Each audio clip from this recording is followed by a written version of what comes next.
नमस्कार साथियों, स्वागत है आपका डीप डेल्व ईडीयू में। कोई भी टॉपिक हो उसे बिल्कुल हम आसान भाषा में सिखाएंगे, समझाएंगे और याद कराएंगे, क्योंकि हमारा मोटो है इजी टू लर्न। तो आज हम पढ़ेंगे टॉप 20 इम्पॉर्टेंट साइंस के क्वेश्चन, ठीक है। और ये टॉप 20 प्लस हैं, क्योंकि यहाँ पे हम विथ एक्सप्लेनेशन पढ़ेंगे, ठीक है। तो बढ़ते हैं अपने सेशन की ओर। अगर आप ग्रुप डी या अदर भी किसी कम्पिटिटिव एग्जाम की तैयारी करते हैं तो आपके लिए सेशन बहुत ही महत्वपूर्ण होने वाला है। वीडियो को पूरा देखें, आज यहाँ से आप कुछ ना कुछ सीख के जाएंगे, मुझे पूरा विश्वास है। तो हमारा क्वेश्चन है कि किस तापमान पर सेल्सियस और फ़ारेनहाइट के ताप समान होंगे, ठीक है। सेल्सियस और फ़ारेनहाइट के तापमान किस ताप पर समान होंगे। तो आपने वो गाना ज़रूर सुना होगा, लगे 440 वोल्ट छूने से तेरे। जल्दी सोचिए क्या होगा। हमारा ऑप्शन है -40, -212, फिर +40 है, 40 भी कह सकते हैं, और 100 है। तो लगे 440 वोल्ट छूने से तेरे, तो वहाँ से 440 तो है ही, आप यहाँ 40 याद करिए, बट ये -40 है, ठीक है। तो हमारा आंसर क्या होगा, -40, ठीक है। ऑप्शन ए होगा, ठीक, याद कर लीजिए, -40 होगा। तो सेल्सियस और फ़ारेनहाइट के जो तापमान होंगे वो समान होंगे, ठीक। नेक्स्ट, प्रकाश वर्ष किसकी इकाई है। प्रकाश वर्ष किसकी इकाई है। तो ऑप्शन हमारा प्रकाश, दूरी, वेग, समय। और ये जितने भी क्वेश्चंस हैं किसी ना किसी एग्ज़ाम में पूछे ही गए हैं, इसलिए मोस्ट इम्पॉर्टेंट क्वेश्चन है साइंस के, ठीक है। तो कभी कभी हम गलत लगा देते हैं ऑप्शन, कभी कभी ऑप्शन में मार देते हैं, प्रकाश मार देते हैं, बट इसका आंसर क्या होगा, इसका आंसर होगा दूरी, ठीक है। प्रकाश द्वारा 3 × 10⁸ मीटर या 3 लाख किलोमीटर की दर से एक वर्ष में, कितने वर्ष में, एक वर्ष में तय की गई दूरी को प्रकाश वर्ष करते हैं। यानी प्रकाश वर्ष दूरी का मात्रक है, ठीक है। और एक प्रकाश वर्ष कितने के बराबर होता है, तो 9.46 × 10⁻15 मीटर है। ये ध्यान दीजिएगा, कभी कभी हमें किलोमीटर मिल जाता है तो वो 10⁻12 हो जाएगा, ध्यान दीजिएगा, ठीक है। इसलिए हम कह रहे हैं कि विथ एक्सप्लेनेशन पढ़ेंगे तो बहुत सारी चीज़ें इसमें कवर कर सकते हैं। देखिए यहाँ से ये भी पूछ सकता है कि एक प्रकाश वर्ष बराबर कितना होता है, तो ये भी हम आपको बता दिए, मीटर में कितना होता है और किलोमीटर में कितना होता है, ठीक है। नेक्स्ट, डीपीटी वैक्सीन का प्रयोग किस बीमारी के लिए किया जाता है। डीपीटी वैक्सीन का प्रयोग किस बीमारी के लिए किया जाता है। तो ऑप्शन है डिप्थीरिया, काली खांसी, टिटनेस, पहला है। सेकंड है पोलियो, तपेदिक, डिप्थीरिया, टिटनेस, तपेदिक, पोलियो, तपेदिक, टाइफाइड, पोलियो। क्या होगा आंसर, क्या होगा, डीपीटी। डीपीटी मतलब डिप्थीरिया, इसको पर्ट्यूटिस भी कहते हैं, ठीक है, यानी काली खांसी। टी से टिटनेस, तो आंसर होगा ए, डिप्थीरिया, काली खांसी और टिटनेस, ठीक है। ये पूछता है कभी कभी फुल फॉर्म। नेक्स्ट, दूध का पाश्चुरीकरण किया जाता है। क्यों किया जाता है दूध का पाश्चुरीकरण। सूक्ष्म जीवों को मारने हेतु, ऑप्शन है हमारा प्रोटीन की मात्रा बढ़ाने हेतु, आगे पीछे हो गया ऑप्शन, वसा की मात्रा बढ़ाने हेतु, और इनमें से कोई नहीं। आपको अंदाजा हो गया होगा कि पाश्चुरीकरण क्यों किया जाता है। तो आंसर क्या होगा, आंसर होगा बी, ठीक है। आंसर क्या होगा, बी।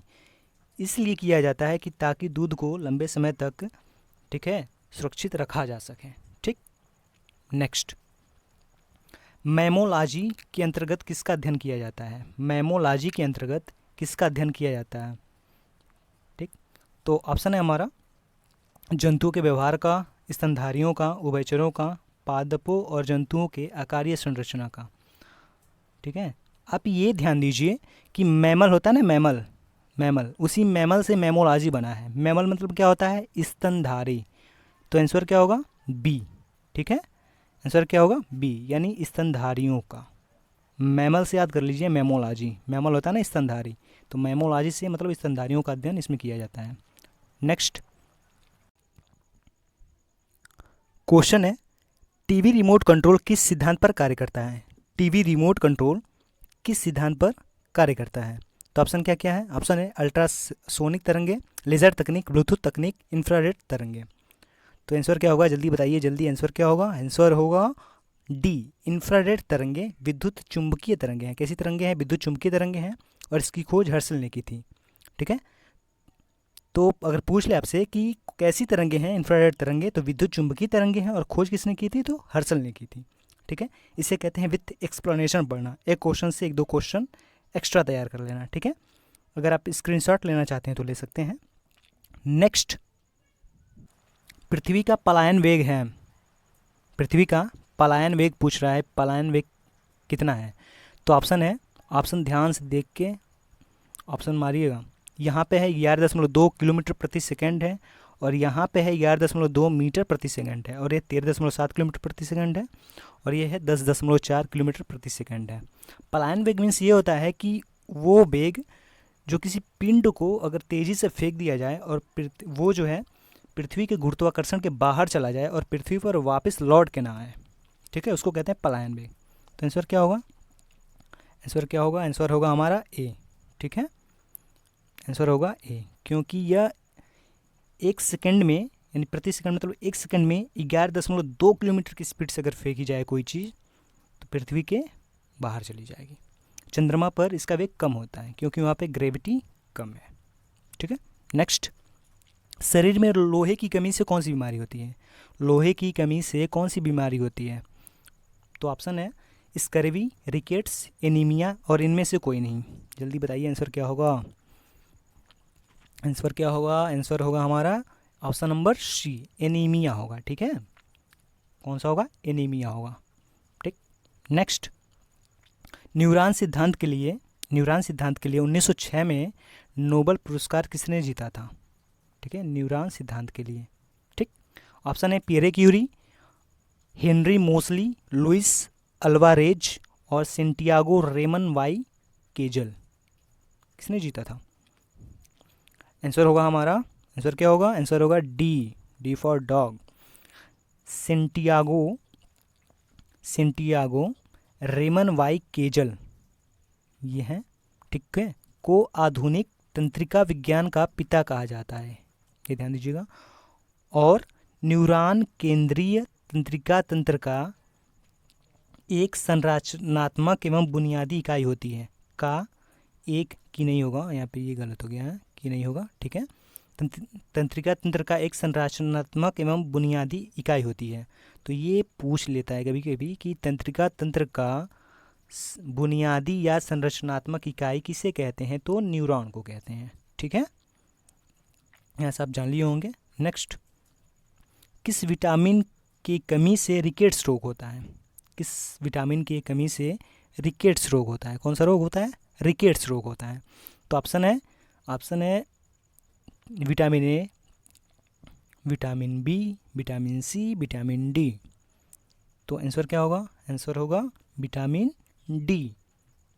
इसके बारे में जान लें हम। विटामिन डी की कमी से बच्चों में कौन सा होता है? स्पेशली बच्चों में होता है रिकेट्स, ठीक है। अब वयस्क यानी जो बड़े हैं उनमें कौन सा होता है? ऑस्टियोमैलेसिया होता है, ठीक, ये ध्यान दीजिएगा। बच्चों में रिकेट्स होता है और वयस्कों में क्या होता है? ऑस्टियोमैलेसिया होता है। इसकी वजह से क्या होता है? पैर की हड्डी टेढ़ी एवं कमज़ोर हो जाती है। और विटामिन डी का रासायनिक नाम क्या है? कैल्सीफेरॉल है, ये हमें याद रखना होगा। ये पूछता है कभी कभी कि विटामिन डी का रासायनिक नाम क्या है? कैल्सीफेरॉल है। बच्चों में रिकेट्स होता है, वयस्कों में ऑस्टियोमैलेसिया होता है। विटामिन ए से कौन सा रोग होता है? ये भी जान लें। ए से होता है हमें रतौंधी, बी से बेरी बेरी बी यानी बेरी बेरी, सी से स्कर्वी, डी यानी रिकेट्स, ठीक है, विथ एक्सप्लेनेशन इसे कहते हैं। नेक्स्ट, कोशिका का पावर हाउस किसे कहते हैं? पावर हाउस, ठीक है। ऑप्शन है राइबोसोम, माइटोकॉन्ड्रिया, कोशिका झिल्ली, सेंट्रोसोम। नाम भी देखो कितना अजीब है ना, सेंट्रोसोम। तो आंसर क्या होगा? आंसर होगा बी। क्या होगा? बी, माइटोकॉन्ड्रिया को कहते हैं, ठीक है। पावर हाउस माइटोकॉन्ड्रिया को कहते हैं, ठीक है। और राइबोसोम को क्या कहते हैं? राइबोसोम, सोम मतलब प्रोटीन की फैक्ट्री, ठीक है। नेक्स्ट, एड्स का कारण क्या है? एड्स क्यों होता है? ठीक है, किस वायरस से होता है? तो ऑप्शन है जीवाणु, रुधिर कैंसर, टीएमएन विषाणु से होता है, और एचआईवी वायरस से होता है। तो किससे होता है? सबको पता होगा, एचआईवी वायरस से होता है, यानी ऑप्शन हमारा क्या होगा? डी होगा। और एचआईवी का फुल फॉर्म हम देख लें। एचआईवी का फुल फॉर्म क्या होता है? ह्यूमन इम्यूनो डिफिशियंसी वायरस होता है। और एड्स का क्या होता है full form? Acquired immuno deficiency syndrome होता है। ये याद कर लीजिएगा, एग्जाम में पूछा ही जाता है ये, ठीक है। बहुत इजी है, एक दो बार रटेंगे तो याद हो जाएगा। ठीक है, नेक्स्ट, वनस्पति विज्ञान के जनक हैं, कौन है वनस्पति विज्ञान के जनक? तो ऑप्शन है हमारा अरस्तु, डार्विन, थियोफ्रेस्टस, कैरोलस, लीनियस।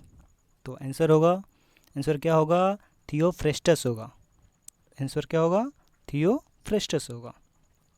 ठीक है, नेक्स्ट, रक्त में वह कौन सा तत्व है, ध्यान से इस क्वेश्चन को पढ़िएगा नहीं तो बाकी आप कंफ्यूजन में चले जाएंगे। रक्त में वह कौन सा, रक्त में पूछ रहा है कि वो कौन सा तत्व है जो रक्त को वाहिकाओं में जमने से रोकता है। वाहिकाओं मतलब नली में उसको जमने से रोकता है, यानी शरीर के अंदर हो रक्त उसे जमने से रोकता है। तो ऑप्शन है haemoglobin, heparin, vitamin, oxy haemoglobin. तो आंसर क्या होगा? आंसर होगा ऑप्शन नंबर बी, हिपेरिन होगा। ये जो रक्त शरीर के अंदर होता है उसको अंदर जमने से हिपेरिन रोकता है। ठीक है, तो यही है ऑप्शन नंबर बी। हिपेरिन रक्त में पाए जाने वाला तत्व है जो धमनी एवं शिराओं में रक्त को जमने नहीं देता है। जम जाएगा तो इंसान की डेथ हो जाएगी, इंसान मर जाएगा। ठीक है, इसके विपरीत क्या है? विटामिन के जो है रक्त का थक्का बनाता है। यह कहाँ बनाता है रक्त का थक्का? यानी कट जाए, शरीर पे कहीं कट लग जाए, ब्लड निकलने लगता है तो ब्लड बहता रहेगा, उसको थक्का बनाने के लिए कुछ तो चाहिए, तो विटामिन के वहाँ काम आता है। और अंदर कौन नहीं जमने देता है? तो अंदर जो है हिपेरिन नहीं जमने देता है ब्लड को। अब बाहर कौन जमाता है? विटामिन के, यानी कट जाता है, उसको रोकना तो है ना ब्लड को, तो विटामिन के काम आता है वहाँ पे। ठीक है, नेक्स्ट, मनुष्य के लार में उपस्थित एंजाइम होता है, कौन सा एंजाइम होता है? ऑप्शन है रेनिन, टाइलिन, ट्रिप्सिन, पेप्सिन। तो आंसर क्या होगा? आंसर होगा बी, यानी टाइलिन। लार में उपस्थित एंजाइम कौन सा होता है? टाइलिन होता है। नेक्स्ट, अनुवांशिकता का नियम किसने दिया था? अनुवांशिकता का नियम किसने दिया था? अनुवांशिकता का नियम किसने दिया था? तो ऑप्शन है मेंडलीफ ने, पावलव ने, कोह ने, मेंडल ने। तो आंसर क्या होगा? मेंडल ने दिया था, ग्रेगर जॉन मेंडल। आपने नाम सुना होगा, सुना ही होगा। ठीक है, ग्रेगर जॉन मेंडल ने। ठीक है, नेक्स्ट, लाल रक्त कणिकाएं शरीर के किस भाग में बनती हैं? ठीक है, लाल रक्त कणिकाएं शरीर के किस भाग में बनती हैं? तो ऑप्शन है अस्थि मज्जा में, यकृत में, वृक्क में, हृदय में। तो आंसर क्या होगा? आंसर होगा हमारा ए होगा आंसर। ठीक है, कहाँ बनती हैं? अस्थि मज्जा में बनती हैं। ठीक है, और डेथ कहाँ होता है इनका? बनती तो है अस्थि मज्जा में, डेथ कहाँ होता है? प्लिया में होता है, प्लिया में होता है। ठीक है, ये याद रखिएगा। क्वेश्चन है, आर्द्रता किससे मापी जाती है? बहुत ही इजी क्वेश्चन, आप कर सकते हैं, आराम से कर लेंगे। आर्द्रता किससे मापी जाती है? आर्द्रता किससे मापी जाती है? तो ऑप्शन है थर्मामीटर, बैरोमीटर, हाइड्रोमीटर। ठीक है, हाइड्रोमीटर और हाइग्रोमीटर, हाइग्रोमीटर। ठीक है, तो थर्मामीटर से तो हम तापमान मापते हैं, बैरोमीटर से वायुमंडलीय दाब मापते हैं, हाइड्रोमीटर ड्रो मतलब यहाँ से याद कर लीजिए आप, हम ट्रिक टाइप का बता रहे हैं, ये हाइड्रो है, ड्रो से डेंसिटी यानी घनत्व मापते हैं इससे। ठीक है, ड्रो डेंसिटी, जहाँ ड्रो आएगा बीच का सब देख लीजिए, ड्रो है और यहाँ पे ग्रो है, तो ड्रो आएगा यानी डेंसिटी यानी घनत्व मापेंगे, और ग्रो से क्या मापेंगे हम? तो आर्द्रता मापेंगे। ठीक है, तो आंसर क्या हो जाएगा हमारा? Option number D. लिखा भी है कि हाइग्रोमीटर से आर्द्रता मापते हैं और हाइड्रोमीटर से डेंसिटी जो होता है ड्रो, याद कर लीजिएगा यहाँ से, और घनत्व मापते हैं। ठीक, नेक्स्ट, रक्त का पीएच मान क्या होता है? रक्त का पीएच मान क्या होता है? बहुत इजी है, भी याद कर सकते हैं, अभी हम याद करवा दे रहे हैं। तो ऑप्शन है 4.5, 6.9, 8 और 7.4। क्या होगा? वो कहते हैं ना, अरे हमारा सच्चा खून है, सच्चा खून है। कौन सा खून है? सच्चा खून है, यानी सच्चा, यानी 7/4 यानी 7.4। अब तो भूल नहीं सकते, इतना तो पक्का है। कौन सा खून है? सच्चा खून है ये, तो 7.4 यानी ये होगा। ठीक है, ऑप्शन नंबर डी। ये क्षारीय है, यानी 7 से अधिक जाएगा तो क्या होता है? क्षारीय होता है। 7 से कम होता है तो क्या होता है? अम्लीय होता है। 7 होता है तो क्या होता है? उदासीन होता है। ठीक है, तो ये हल्का क्षारीय है। ठीक है, नेक्स्ट, ब्लड फ्लू का कारक है क्या है? फ्लू का कारक है, क्या कारक है? H5N1 है, ऑप्शन है H1N1 है, जीका है, रेट्रो है। तो आंसर क्या होगा? आंसर होगा हमारा ए। ठीक है, H5N1 से ब्लड फ्लू होता है। यह एक संक्रामक रोग है। ठीक है, H5N1 वायरस जनित रोग, यह रोग मनुष्यों में मुर्गियों के माध्यम से अथवा संक्रमित व्यक्तियों के माध्यम से संचारित होता है। ठीक है, तो आज का टॉपिक यही समाप्त होता है। यह सेशन आपको कैसा लगा कमेंट बॉक्स में कमेंट जरूर करें। पूरा वीडियो देखने के लिए आपका धन्यवाद। हमारी मेहनत आपको सार्थक लगी हो, आपने इजी वे में चीज़ों को सीखा हो, तो प्लीज़ हमारे चैनल को सब्सक्राइब करें, वीडियो को लाइक करें, जिससे आप हमसे जुड़े रहें। छोटों को प्यार दें, अपने बड़ों और महिलाओं का सम्मान करें। जय हिंद।